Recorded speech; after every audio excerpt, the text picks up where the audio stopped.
Releasing the funds. Only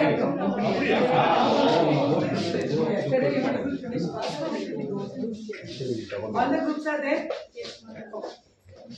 So this is the AR/VR R&D lab. R&D lab. Okay.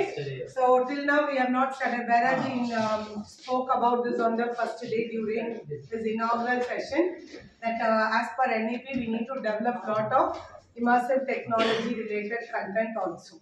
But we cannot do that by sitting with the system which we are using in our training room.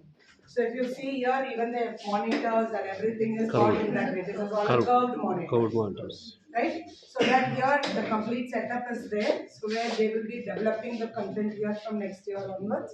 And it will be tested, research, everything will be done from here. So you can see these photographs there. So yesterday when you went VR, you got a headset. Here in this lab, you will also have a hand kit like that. The person is having in the hand, no? You will also have like this. So whenever you want it to move, it's like from your click instead of mouse. So if you wanted to point out something, all that, it is up. It plays like a joystick. In the hand, it all works up, operates like that. Okay? So these are the infrastructures which we are showcasing to you. It's just to say that these are all possibilities which can happen in your state also. Right?